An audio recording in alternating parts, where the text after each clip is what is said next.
Welcome to the Whole Story podcast.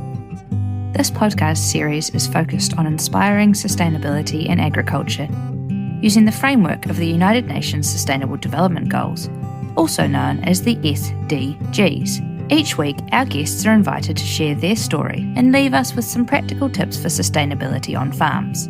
I'm Becks Smith, founder of The Whole Story, a B Corp certified social enterprise inspiring, facilitating and articulating holistic sustainability in agriculture. And this podcast has been brought to life in partnership with the incredible team at FMG, who are passionate about partnering with organisations like The Whole Story, so together we can support rural New Zealand.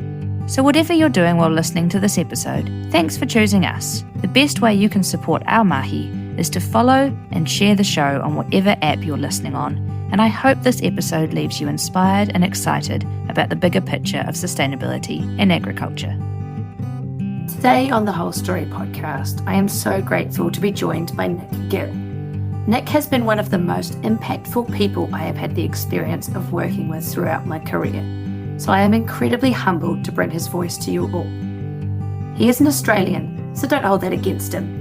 But Nick is also the General Manager at New Zealand's first organic, regenerative, CarbonZero winery, Greystone Wines, and the other half of the powerhouse duo running the food farm alongside his wife Angela Clifford.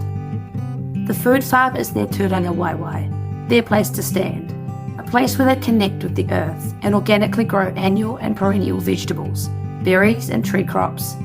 They have a young food forest, a traditional orchard and espaliered fruit trees, Wiltshire sheep, Pekin Ducks, Wessex Saddleback pigs, Cobb 500 meat chickens, barred rock and brown shaver laying hens, Jersey milking cows and honeybees. They save heirloom seeds, host Wwoofers, and now have a yurt for hosting educational and engagement events, connecting others with food and empowering people with tools to take into their own home gardens. Nick is also a family man. He talks a lot in this episode about where he's come from, his family roots, the connection with food that came from becoming a father, and now the importance of farming and the legacy he leaves for his children. And we even get an emotional insight into the response of a father seeing a sneak preview of his 17-year-old daughter in a formal dress. But he also offers some great practical tips on mindset, diversity, and the all-important topic of taking action. So welcome along today, everybody. Today on the podcast, we've got Nick Gill. Now, Nick's going to be wearing multiple hats, but firstly, Nick, welcome. And can you tell us a little bit about you, introduce who you are, where you're from, and what you're doing? Thanks, Becks. Yeah, totally. I'd just like to open with a peppy half, if it's okay. Kia ora koutou, ko Mokateli Tamoka, ko Waipule Te Awa, he kai whakahari mātua o Greystone Wines, the food farm Takumahi. No ahe te lelia o hau, engari ko Brimfield toku Kaya Anaine, ko Gill toku Iwa whānau, ko Nick toku Ingoa, no leila tēnā koutou, tēnā koutou, tēnā koutou katoa. Kia ora, thank you for that. So I grew up in Australia and have been here for about 20 years, but now I call Mokateli or Mount Grey my mountain here in North Canterbury, and Whitered is my river. Growing up in Australia, rolling my R's, I just find so hard. You know, I've been practicing rolling my R's and it's still pretty rubbish. But the cool thing is that my oldest daughter actually wrote that peppy half for me. So she's Australian as well, but we left Australia when she was 8 months old. So much to her disgust, she's got an Australian passport, not a Kiwi one, which her two Kiwi siblings love to tease her about. And she's at UC studying science, but also was minoring in Indigenous studies in Tūrangawaewae. So it was really nice that she's been able to teach me that, you know, I've been practicing and being able to say it and explain what it means. So, yeah. Yeah, it's really cool. And it's something that I'm sort of working on growing and evolving myself, is that connection with culture, you know, kind of, I guess, connecting with heritage, but also connecting with the culture of the place you live and what that actually means to you as an individual in Aotearoa, New Zealand. I think my pepe hair is on, I guess, version 3.0, but it continues to evolve over time as I find an authentic connection with how to express that I guess captures both what's important in my heritage and my current place of living. Yeah, totally. I think it also it makes me a little bit sad to think I did all my schooling in Australia and we learned nothing about Indigenous people in Australia. We learned about Mesopotamia, and I know a few Māori words now, and I know almost no Aboriginal words, which is pretty sad. Yeah. It's a lifelong learning, I think, like journey that we go on. And yeah, the fact that you're making that effort in the culture of New Zealand and where you live is pretty special. So yeah, thank you for sharing that. And so I guess a little bit about the different hats you're wearing today. Do you want to give us a little bit of a background as to those two hats you might be donning? Yeah, for sure. So in there, my mahi is Greystone Wines in the food farm. So we came here from Aussie in 2004. Back then, I sort of was a specialist in converting farms to vineyards and planted Greystone Vineyard. And over that time, have sort of been the vineyard manager / viticulturalist, and now I'm the business manager, general manager at Greystone Wines. And at home, we also have a little property called the Food Farm, which we like to think of or describe as an intergenerational small farm. Angela writes for Lifestyle Block magazine, but we really don't like calling it a lifestyle block.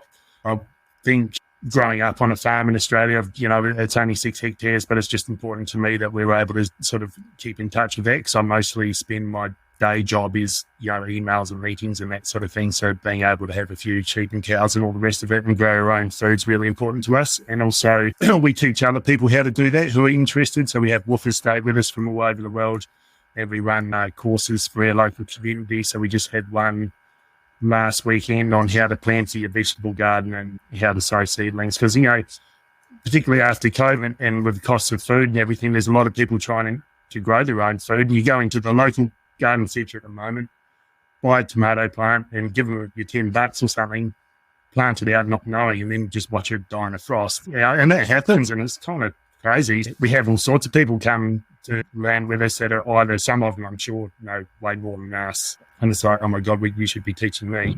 And other people right at the start of their journey, literally tomatoes and potatoes can't get frosted, or buying beetroot seedlings and planting them out doesn't really work because root crops don't transplant very well. So stuff like that. And so you do all sorts of things. So the day job is running a certified organic regenerative winery. We're totally vertically integrated. So we grow the grapes, make your wine, bottle it and package it and send it overseas to about 14 countries ourselves. And when I'm not doing that, home on the farm, chasing teenagers around or trying to get them out of bed and, contribute something and grow our own food. Yeah, that's awesome. I mean, you talk about me having busy days, but that is a lot to juggle. You guys do it pretty well. And interesting talking about the gardening classes and stuff. I've actually just started myself. I like to think I'm reasonably green-fingered, but you sort of don't know what you don't know. And there's a lot of things that I struggle with growing veggies, and I'd like to grow more because I think it's really important for us to be, I guess, quite self-sufficient as a family. And there's something really meaningful about the connection to food and knowing where your food comes from and creating that for our kids. So yes, I've started attending a local gardening class series and covering exactly that, right back to basics, like how do you make a garden, how do you make compost, how do you run a worm farm, how do you make seedling mix and plant seedlings, and so much I didn't even realize that I didn't know. So looking forward to this year's garden being a lot more successful, especially carrots and parsnips. Ugh. Oh my God. Well, they're pretty hard, carrots and parsnips. Things with big seeds are easiest, potatoes and beans and peas and corn and that sort of stuff. But carrots and parsnips, they take a really long time to grow. Like parsnips, you got to plant them soon. You probably have a big garden, so it's fine. But if you've got a small garden, growing parsnips when they're in your garden for 7 months, a lot of people can't afford their room. Make sure your parsnip seed is fresh. Yes, that was what I learned this week. And I tell you what, I reckon that's how I've failed every single year. So that's the take-home tip from this podcast. Make sure your parsnip seed is fresh. They're so hard to grow. The funny thing is that we'd let some go to seed and they're freaking rampant in one of their orchards now. And some people have a reaction to them when they're weeding around them. Have you ever seen that? No. I've never grown any enough to even realise. Some people can almost get like welts on their arms because, they're in that Umbelliferae family, which can be a bit crazy. Yeah, so some people can react to the foliage. And I've sort of started weed whacking it because we've got a house cow and I'm not sure that eating parsnip tops is probably a good idea, I love that you're weed whacking parsnips. That's brilliant. So I guess back to the topic, because we could digress into veggies for hours, I'm sure. back into the topic at hand, sustainability. I mean, it's core to the whole Stories business, and it means so many different things to different people, Nick. So I want to hear, what does sustainability mean to you? Yeah, I was thinking about it. It's quite a hard one to answer because, like, it's easy to trot out the 4 things: environmental and fiscal and social and whatever. But the start of my journey was thinking about what it wasn't. So I grew up on a farm in the mid-north of South Australia, about an hour and a half north of Adelaide. I'm in wheat and sheep country, really super light soil, like really, really sandy. So it's quite normal in the farms there. We've got the edges of the paddocks go up like that. But before herbicide, the only way to kill the weeds was to cultivate, and then you'd get a windstorm and the roly-poly bushes like you see in the movies would hit the fence, and then the sand hits the fence and buries the fence. It can happen one night. So you just put another fence on top of it, and like their farm had 3 fences stacked, one on top of the other, dunk, dunk, dunk, and the paddocks at the edges went up like that. So that's not sustainability. And then we got, more and more herbicides, particularly selective residual herbicides. And then in our community where I grew up, everyone dies of cancer. And you can't help noticing how nobody dies of almost anything else. All the old farmers die of cancer. And I had cousins born with birth defects and stuff like that. And that's when I really started thinking about, like, of course, my grandpa used to mix kathleen with his hands, so that's not ideal. So that sort of started us off on the organic journey. And then I studied at university, and when I finished university, our farms economics changed because Australia had a system of stockpiling wool. The wool prices were too low, and China sort of said, well, we're just not going to buy your wool until you sell us your entire stockpile. So wool prices crashed from $8 to sort of $2, and the economics of their farm changed. At the time, the wine industry was taking off, and I met my now wife, Angela. She was in the wine industry, and we're at university, and I'd come out of a 3 or 4 hour soil prac where you've measured the infiltration of water through a soil column, and she'd come out drunk because she'd done a wine practical.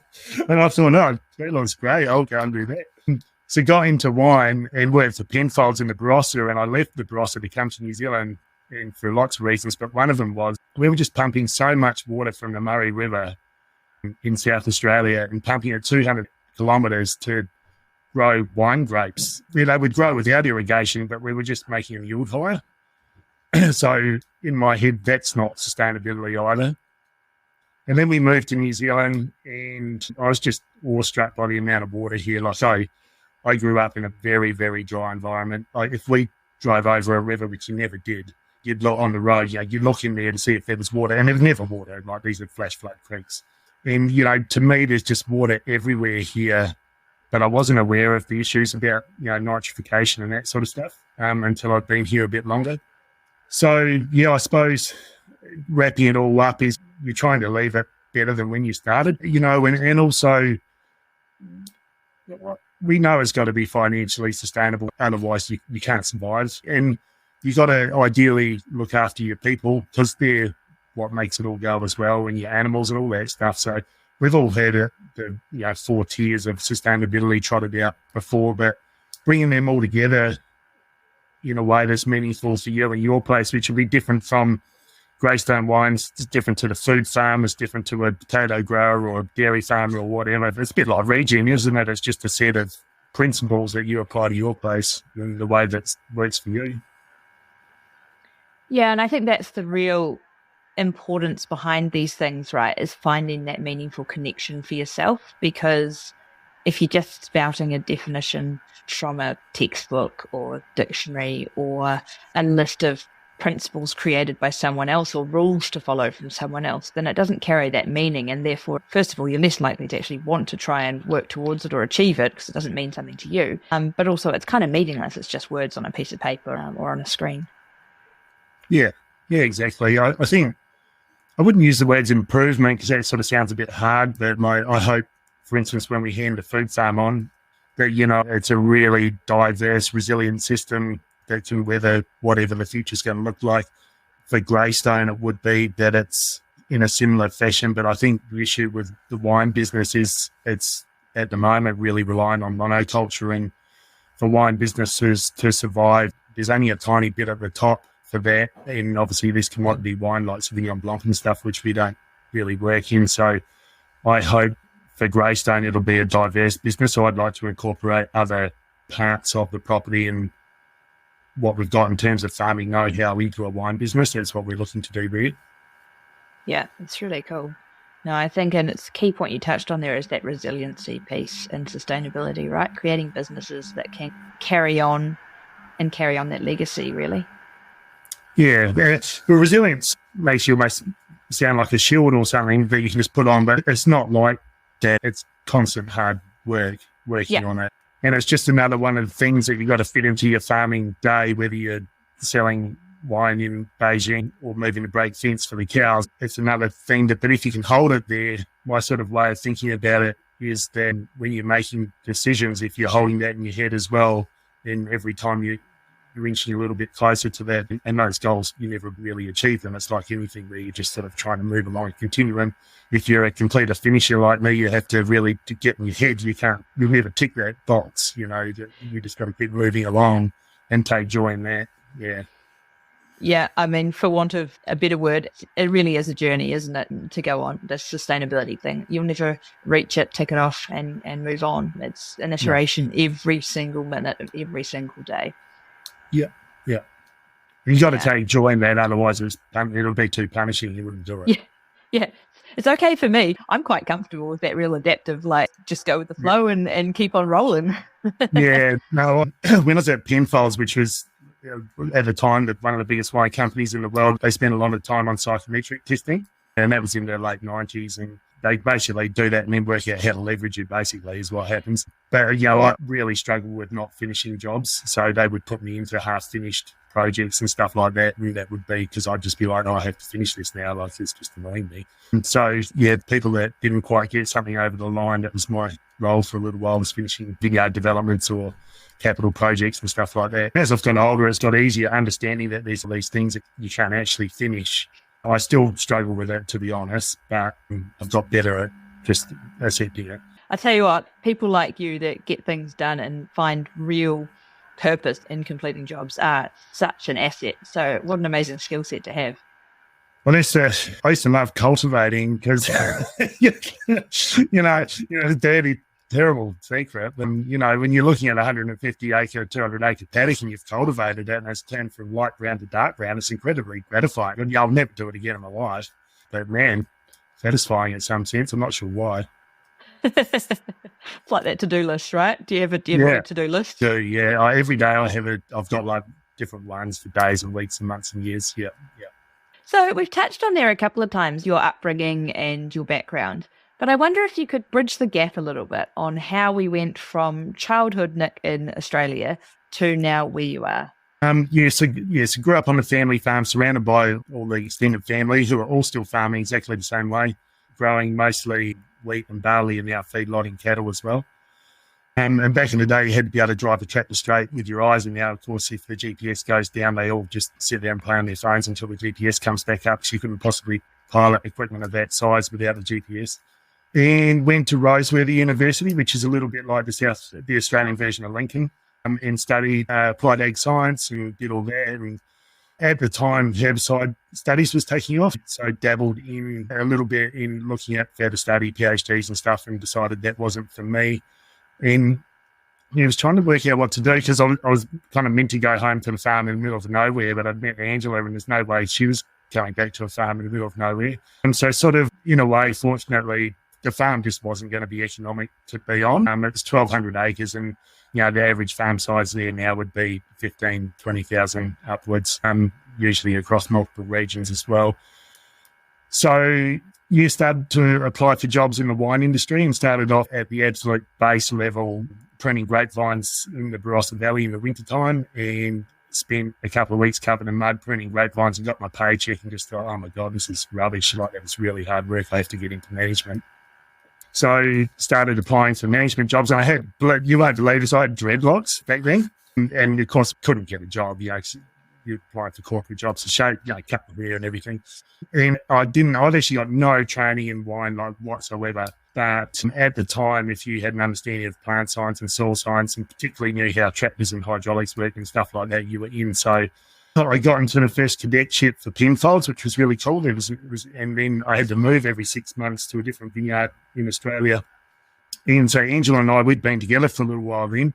We actually had to not split up, but we had a long-distance relationship for 2 years. She went to Sydney and worked in the corporate wine world, and I moved around different parts of Australia. And every 6 months, the removal truck would come and pick up all my gear, and I'd pick up my dog. And man, the removal guys were nuts. If I didn't mark something, they just packed that too. So I accidentally ended up with other people's house stuff and all sorts of things, and moved across Australia, and then ended up being a vineyard development guy for Penfolds. And I think around about 2002 was the vineyard manager for Penfolds in the Barossa Valley, which is the one that grows all the really expensive wines, so like Grange and stuff like that. So the last vintage I did in the Barossa was 2004, and we grew a Cabernet from this thing called Block 42, and the vines are 130 years old.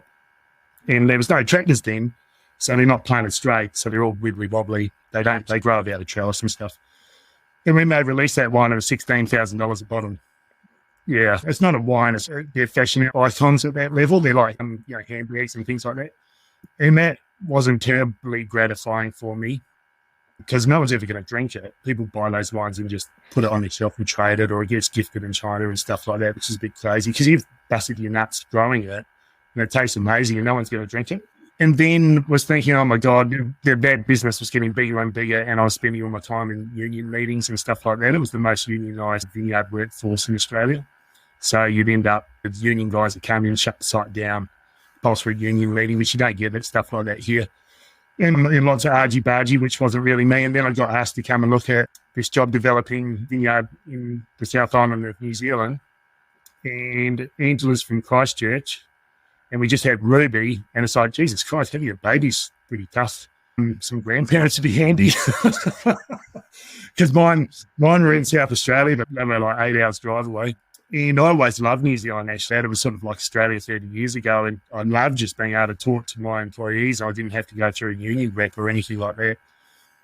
So we moved here, and we moved here in August 2004, and then we bought what is now the food farm in 2005, built a house as quickly as we could and got into it. And it was when you start feeding little babies, you start really thinking about the food that you're feeding them.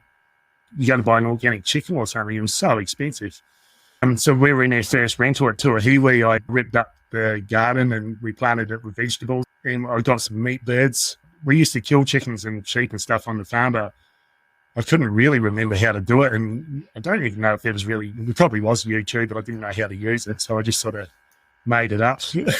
And killed our first batch of chickens at a rental. And then we cooked them in the crock pot with lots of vegetables and froze them into little ice cube trays for Ruby, baby food. It never looked back, really. It's just evolved from there. Yeah.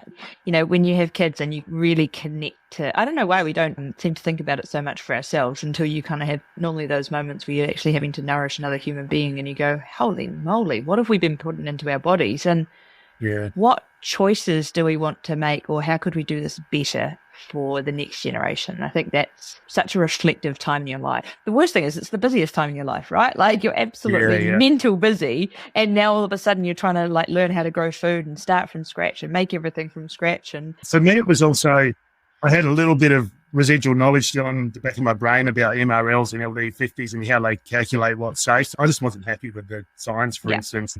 If this amount kills that rat and then we times it up to the weight of a human and divide it into 50% of the population, whatever the bloody numbers are, so that's a little bit sketchy. I don't think I'm really up for that. Yeah. It's such an interesting journey, like going through how you've got to here and what you're doing now. That was quite a funny story about your chickens.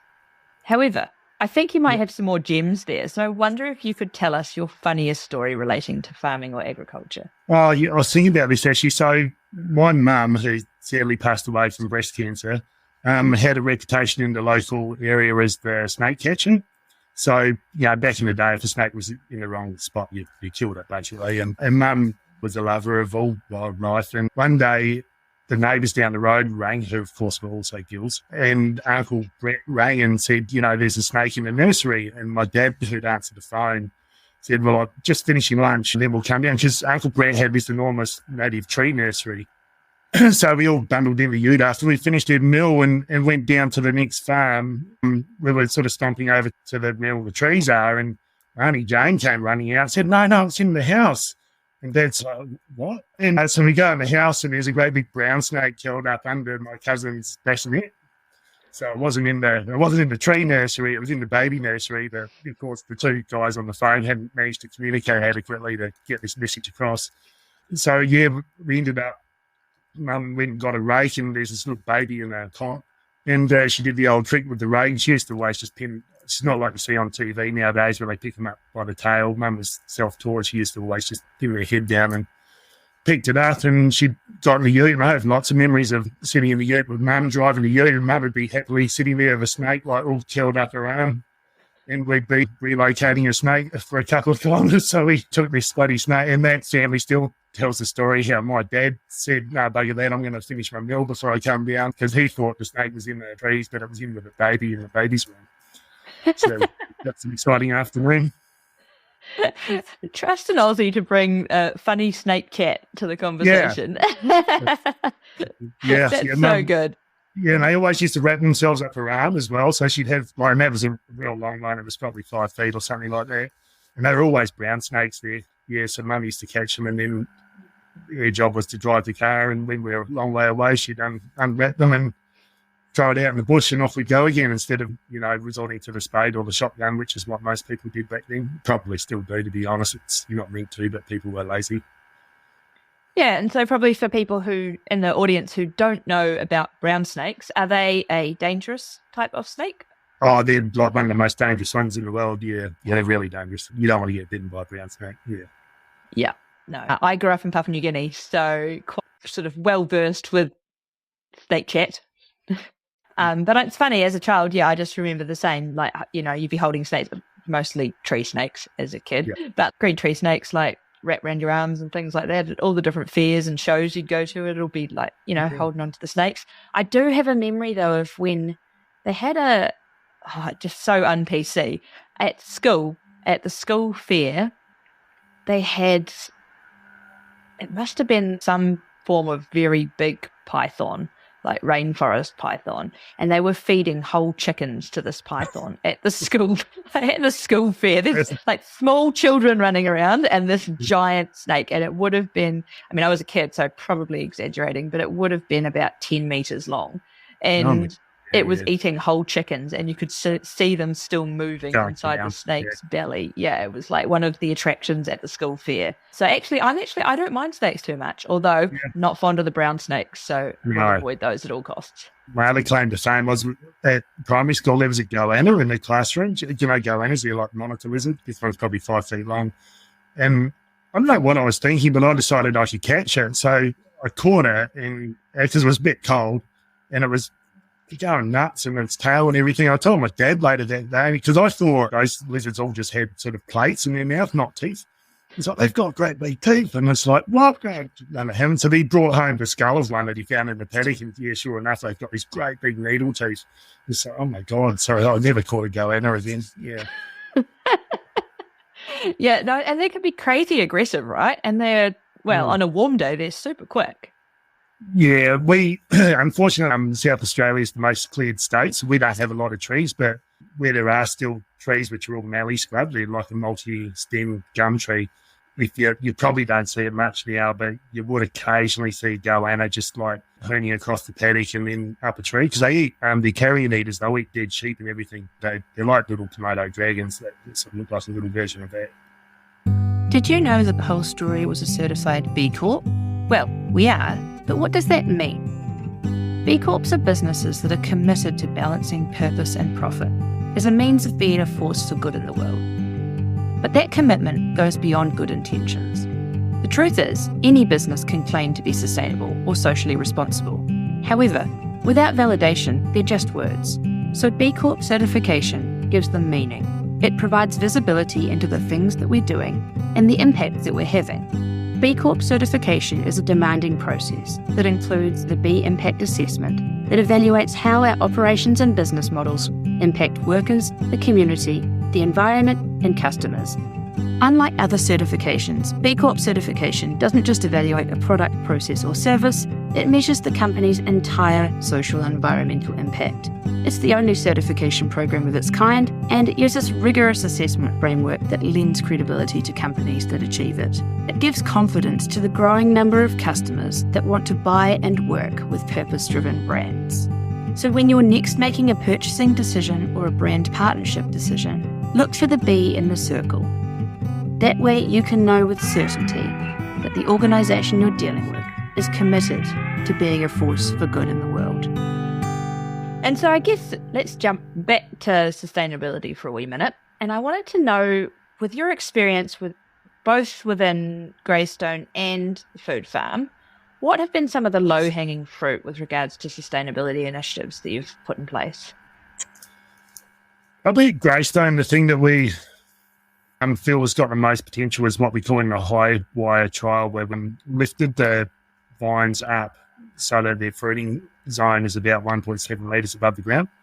We went from conventional viticulture and then we went to organic viticulture, and we did what almost everyone does when you go from conventional to organic. You basically sell your herbicide unit and get a cultivator, and you cultivate under vine. So where what's called the vine strip is, which is about 80 centimetres under vine, instead of spraying it, you cultivate it. And that's what you do when you start organics, because it's just what feels right. But of course, on slopes and stuff, you start getting soil erosion, with all those principles of regen that we know about, minimising soil disturbance and soil armour and all that stuff. You're not doing that. So the soil's washing down the hill. And then because you're running a row crop and you've only got a 2.5 metre row and you put a rut down that, and then you drop your tractor tyre in it, you've only got a 3-tonne tractor with a 3-tonne spray rig behind it. You're not in charge of where that thing's going. You're just going to go down the hill where the rut is. The viticulturist, Mike, who now does the job I was doing, is like, we've got to stop doing this. We can't keep cultivating. He actually stopped weed control in some blocks and didn't really tell me, just stop doing it. And, in really well-established blocks where the vines are quite big, they can cope with that. But with okay, we need to be able to use sheep as their weeding tool. So we're doing a trial. We've got the vines up quite high, which seems obvious, but from a wine purist point of view, that canopy management that needs to occur for high-quality wines, where you need about 3 feet of canopy. We've run out of posts. We don't have any post height. So the vines are flopping over, and that's got wine challenges that we're working through at the moment. But if we can get through that, we've just got steel and tube. Have made some Y shapes for us that we put on the post, and it's sort of making the shoots go outwards. And if we can get that to work, we drop tractor passes from 30 a year to 15. So imagine if we could develop something that's successful and you roll that across like Marlborough, that's growing 85% of New Zealand's wine production and has all that grass in there, and we're herbiciding it and mowing it like constantly because there's wine problems if you don't for all sorts of reasons. And we can just graze it with either sheep or another grazing animal and cycle all the nutrients. And there's also a couple of other jobs. Vines grow shoots on the trunk where you don't want them. And we have to rub them off or cut them off. But, the sheep love eating them. So, that's all win-win-win, really. And so I truly believe that will be successful. We're only in the second year of it now. And I think we're going to pull it off. So once we are happy with how the trial's going, we'll roll it out. We've got 50 hectares of vineyard in the company. So we'd roll it across that. And I reckon that'll be really exciting. I'd love to see more people sort of getting into that and for us to be able to grow wine in a way that just uses much less resources than it is currently. Yeah. Yeah, there's definitely so many wins to that when you think about it from, just a fossil fuel footprint perspective, from a labour perspective, from a system stacking and revenue system stacking perspective with putting the sheep underneath, but also from a chemical inputs reduction perspective too. So, and they're just the ones off the top of my head. So what an amazing initiative that's actually just got so many wins to it. Yeah, and at home for us, it's probably been, when we got here first and started growing vegetables, we were still rotary hoeing really and raking out the beds and stuff. And over time, the soil structure is starting to struggle, and the last few seasons where we've had real La Nina seasons, we're actually getting flooding in the garden. We used to grow vegetables for CSAs, community supported agriculture. So we'd be growing vegetables for 15 families, and they'd have an 8-week subscription. We send them a fish crate of vegetables for $45 and stuff like that. So Angela loves researching. I don't really. I would rather just do it. So when she tells me what research is, I'll be like, good, I'll go and do that. I'm not really interested in researching it over and over and over. And so, raised beds, no-till. So for us, fortunately, we're able to get mushroom compost really effectively here, and just building up the beds with it. We used to build compost piles in a compost area and then cart all the compost into the vegetable beds. Now we just build the compost pile on the vegetable bed. And, you get that leachate that everyone worries about. Well, if compost leachate's going into the ground under my vegetable bed where I'm putting perennial vegetables, that's fine with me.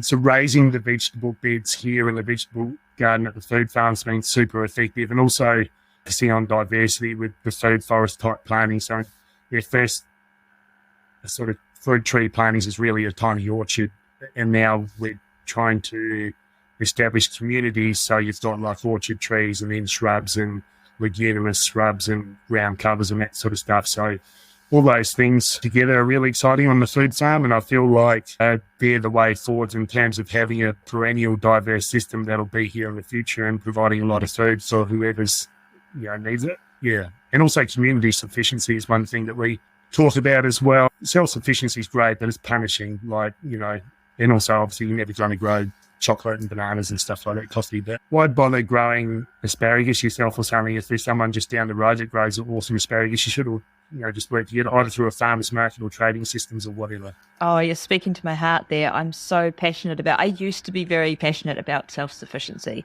And then you start on that journey. And it came from John Seymour's book. Is it John Seymour? Oh, yeah. Yeah, we had on our bookshelf when I was growing up. And I remember flicking through it. Pictures, and it's like, I'm going to have all those things. Yeah, and I thought, that's me. That's me as a grown-up. Yeah, that is it. I just need 35 hours a day and that'll be great. I know.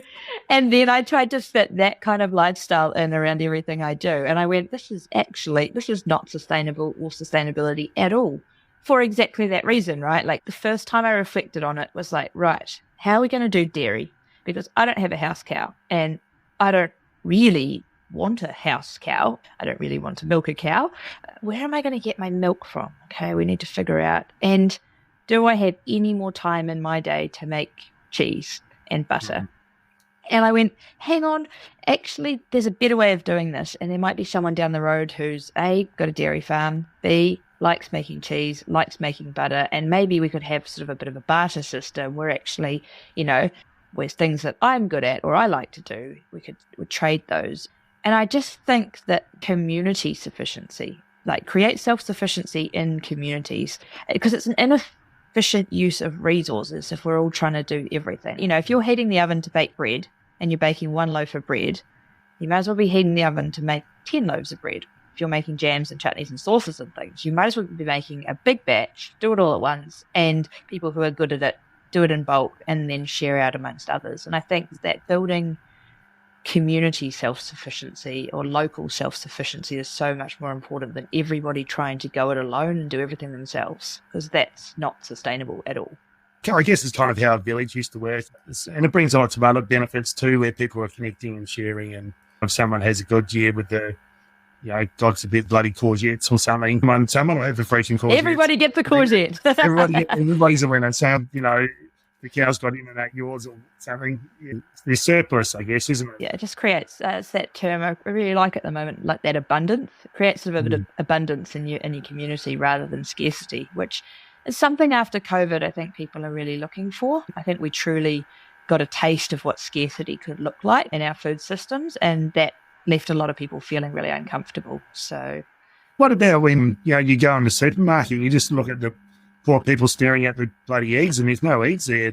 We're fortunate enough to have some chookies, but that'd be pretty tough. Like particularly some people, eggs are a really important part of their diet, and then they were really hard to get, and then they're really expensive. Yeah. And so, I'll get some chickens, but not realising that chicken food's either really expensive or it's full of PKE, which you might not be down for, or just buying chickens got really expensive because everybody wanted one. One of our daughters is dairy and soy intolerant, so eggs are actually a really important part of her diet.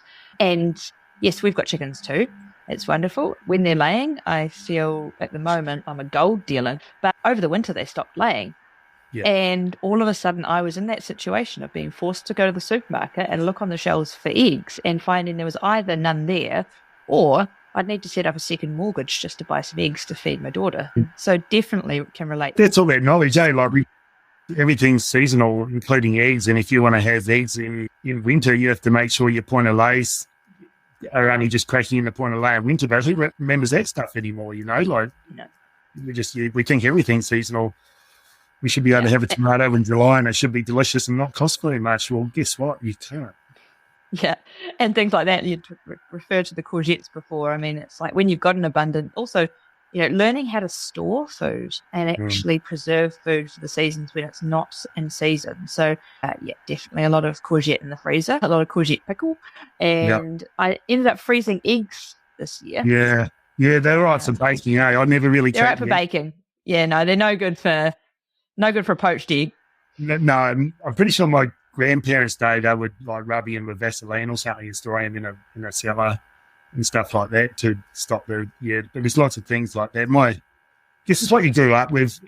Like butter just used to live in the cupboard at home on the farm and it was rancid. And I grew up with that, so I didn't really worry about it. But Angela hates rancid butter, but rancid butter and floury apples, that was my childhood. My grandma, she used to feed you raw quinces. I don't know why. And she used to grind up an eggshell and put it in the custard because she decided that you needed more calcium. It's probably good for you. A bit gritty. Probably was, but it was pretty gritty. Yeah. To be fair, if you've ever tasted some of the new concoctions that people have put into their bodies, if you had pea protein powder, that's pretty gritty too. Oh, yes. Bit of eggshell and custard. It's not very different from Resistance that, really. to protein that would have to be another podcast. Oh, yes. So I guess then we did touch on some stuff around home that's exciting you, but let's bring it out longer term. What's exciting you most about either one of the businesses over the next 5 years? Probably, I'm really lucky and grateful that I don't work full time for Greystone. So I have 20% of my week I spend on the food farm, and we've got the opportunity there as it gets more established to bring more people onto it. We've just established a yurt, like as a little space for teaching people and having workshops and little events and stuff. So that's really cool. I feel like the food farm's now at a stage where I'm confident that we're able to bring people onto it and have something to show them. Whereas a few years ago, I wouldn't say I was embarrassed, but I certainly wouldn't have been in that situation. And just really grateful of having the flexibility to be able to do that. And now that people are travelling again, we have amazing woofers from all over the world. And it's like, where I haven't travelled, I've only been to Australia and New Zealand, went straight from school to farming, education and working sort of thing. And I would love to travel in the near future, but it's just great meeting people and having people come onto the farm and share their perspectives. And particularly we get a lot of chefs and having an ingredient that you've grown for a long time and worked with, but getting someone and they just work with it completely differently in a way that you've never seen before is really amazing. And it's just sharing things as well, which is fabulous. And at Greystone, the Sedette that we've got coming up, so we were planning to go to Australia. We hadn't been back for ages and we had a COVID in the family, we couldn't go pre-Christmas and we had to reschedule and go in April, so I'm the general manager of a wine company and I just wasn't there during the middle of vintage and the place never skipped a beat. And I just love that. Like I'm not a control freak. I don't need to be there overlooking everything. So we've now got this business that's got so much depth in the vineyard, the winery, sales and marketing administration, all that sort of stuff that the team have all got amazing ideas and they're working together and firing off each other. So I can just see that sort of moving into a new sort of part of its life, I guess. And it gives me the opportunity to, spend time on my own projects and that sort of stuff, which is great. I haven't quite identified what the next big project is yet. We'll have to wait and see, yeah. In all that spare time of yours. Yeah, that's right, yeah. No, I think that's a really important point you raised there, is actually that taking an approach almost to make yourself dispensable. So if you set yourself up that every endeavour you embark upon can actually operate without you there, it creates the space for the next opportunity, because the last thing you want to do is be so busy being busy and controlling everything that you never actually create the space for what might come next.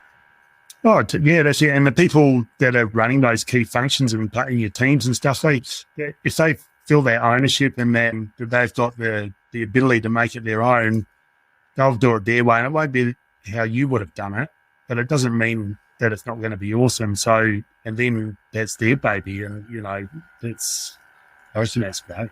Yeah. Yeah. It might even be better. Yeah, totally. My team definitely has better ideas than me. They say that's the secret to a good team, right? Though you mean to surround yourself with people with great people. Yeah. I'm just the classic enabler. Yeah, just wrangle them all together and watch the magic happen.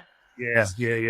Next question then is, what has been some of the best farming advice you've ever received? It was actually an old guy that I worked for at the start of my career in vineyards, and he was just, you got to make a decision and you got to do something. He was like, avoiding paralysis by analysis. You know, you get so many people, they're going to plant a garden or they're going to start regen practices, but they can't start yet because they haven't got the right seeder, or they can't plant a garden because they're waiting for this amazing little fork that they need and they haven't been able to afford it yet. It's just like, you start something and don't. Yeah, it probably suits my mindset too, is I don't do paralysis. I've got to keep moving. But yeah, try something. And even if it's a small thing, then don't allow yourself to get stuck. If you get stuck, either pull yourself out or put your hand out and get someone to pull you out of the rut. Yeah, no, that's such great advice. Well, back then, when he gave me that advice, I was running the biggest work crew I'd ever dealt with, probably about 50 people. He's just like, you're the boss. And if work stops, it's costing, he did the numbers, $1,000 an hour or whatever it is. It's just like, you can't stop. You don't stop. If you need to make a decision, make a decision. If it turns out if it was a wrong decision and the wheels fall off later, you just need to be able to justify to me why you made that decision at the time. And if you're thinking is sound, I'll back you. That's the thing, right? Like, you can actually change as you go and you can adapt, like adaptive management. Just start something and get the wheels in motion and then observe, learn, change, grow, keep on moving. Fake it till you make it. Secret to life, right? And so another mindset piece, with the fast pace of change at the moment, and I guess a never-ending to-do list that's constantly coming at us within agriculture at the moment, how do you yourself prevent overwhelm, burnout, or even worse, apathy, and stand up to face that challenge? Yeah, I'm sure we all deal with that in our own way, but for me, I'm not on any social media at all. Facebook was a thing. I just wasn't drawn to it. And when Instagram started, I started an account and I looked at it and found myself feeling out of control really quickly, like it was controlling me, and I didn't like it, so I never went on it again.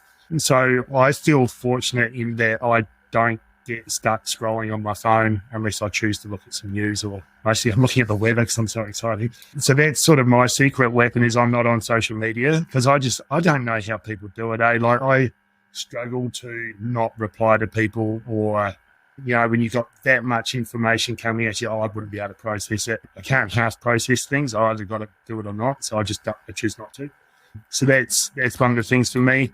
And all the normal stuff like, eat well, don't drink too much coffee, exercise, all the rest of it. But my son, my youngest one, Flynn, he's 15 and he's getting into exercise now, so it's been another reason to make time for exercise. So he hates running, so we go to the gym, and we go to the gym together. And, I can see the day coming where he's going to be pushing more weight than dad or whatever. And again, like, I'm not going to be upset about that. I'm going to be stoked, that's cool. So all those things we know that we should do. And like, for instance, as I've gotten older, I've become really aware of, I'm not a great sleeper. And sometimes even something like coffee, it's so widespread. But for me, if I drink too much coffee, it can totally give me the heart tremors and all the rest of it. So just being aware of yourself, I suppose, and going, okay, you don't need that extra coffee, you've got to go for a walk. And during COVID, when it was so stressful, particularly being the manager of Greystone, and I felt really personally responsible for whether all these, because at the time, so is this the end of the world, now we're going to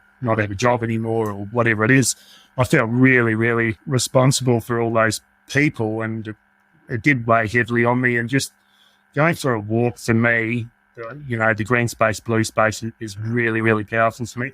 I didn't grow up near the sea, but I find the sea really powerful. So if I'm really stressed, we're fortunate that we can get to the sea reasonably easily. And going for a walk's good, but going for a walk on the sea is even better for me. Yeah, I think it's probably rhythm and all that sort of stuff.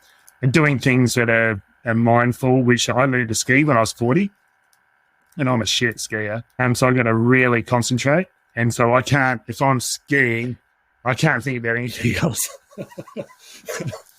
So that's a great stress relief. And it's like I spend a day, you get up early, you're exhausted at the end of the day, and like, because I got to concentrate so hard, I can't be thinking about anything else. And for me, the other thing's diving. Like, I grew up diving in South Australia, and diving in New Zealand's just so different to diving in South Australia. I find that a really mindful thing too, because it completely overtakes what you're doing, and you absolutely have to focus on it. So having those things, and also, whether you see Sam Whitelock's ads or whatever it is, you've got to give yourself time out. You just can't work 20 hours a day and sleep for 4 and keep doing that. You can do it for a little while because it's harvest or calving or lambing or something, but you can't do that and then roll into the next season. And that is something to be aware of when we talk about diverse farming systems. You have multiple harvest and peak periods, and that is something that's tricky to manage. Like, if you're running a monoculture, you have these main periods, but you start running multiple production systems and you've got multiple harvest periods and stuff. You've got to be able to resource your operation and manage all them, because otherwise you'll just kill yourself running. Yeah, and we've definitely found that the more enterprises you stack, that those traditional quiet times don't kind of come anymore, because there's generally something to do with something. It's something this lambing season, actually, for those who don't know, I rear lambs in a shed, so at lambing time it's pretty busy and full on. And this year I actually have made a really conscious effort to keep up my gym routine, so 4 days a week heading up to the gym. And that, wow, that's amazing. 4 times amazing. I struggle with 2, though. Yeah, 4's pretty yeah, but just makes such a difference. You're still having the long days, tired days, tough moments and stressful moments, but I think just that, it's a phrase we used before, but that resiliency, that bounce back is so much faster, because you really prioritize looking after yourself and moving your body and getting out that kind of, sometimes it's just getting rid of the tension in a productive way. And having little secret stashes of chocolate all over the place. How did you know? I'm not actually normally a fan of chocolate, but yeah, there's seems to be some lying around the office. It's the secret to being a facilitator. You've generally got facilitation snacks hiding. Yeah, exactly. Just got a sneak preview of my 17-year-old daughter in her formal dress. I'm going to drop her down to her friend's place this afternoon to get her hair done, and she's off to her formal. So it's funny how when your kids are little, you feel like, I remember thinking, oh my God, I'm going to be changing nappies for the rest of my life. This is what life feels like. It's just babies and nappies and not sleeping. And then before you know it, they're at school, and then they're at high school, and then they got a car license, and they're not home anymore. Hang on to that on a bad day. I'll hold on to that while I'm in the trenches with my 2-year-old. So last question then, Nick, and I'll leave you to your busy day. We like to leave our listeners back down at the ground level with things that they can go out and get started and do on the farm. So if you had one take-home sustainability tip for other farming businesses, what would it be? In one word, for me, it's diversity. It can be diversity in your commercial operation, or even just diversity in that you're doing this one crop or operation, but you've decided to grow some of your own food. And it might just be something really easily, like potatoes or anything really, but I think that in the long term, diversity is going to prove to be the winner. Yeah. So if you can increase your diversity a little bit, either in your production system or your workforce or how you spend your time, or just break up some routines or something like that, I'm sure at the time it can be challenging, but there's always good that flows from it. Yeah, and that's such good advice, and that really, I hadn't thought about it in those different layering contexts. It doesn't seem to matter where you put diversity in the mix, it always seems to win. It might not in the short term, though. It takes initial investment, and your short term yields or whatever might be down, but if you're playing a long game, and I think we should all consider we're playing a long game, diversity. Great advice. Thank you so much for your time today, and I will leave you to all of the million other things that you've got to get done, especially spending some time with your daughter. That's such an exciting milestone to reach. I mean, my kids 2, 5 and 7, it feels like such a long way to go, but I know that time will fly. So you look back. It seems like a long time at the time, but then you look back and it's like, oh my God, where did it all go? Yeah, and hopefully you spent the years having some form of positive impact. I get through each day and I was like, oh, will we net positive impact today or? We'll find out. Been a good afternoon. Thanks, Becks. Yeah, awesome. Thanks for the chat. Man, I love catching up with Nick. He's one of those people that when he talks, it's always worth a listen. Now let's deep dive into some of the SDGs that our conversation related to.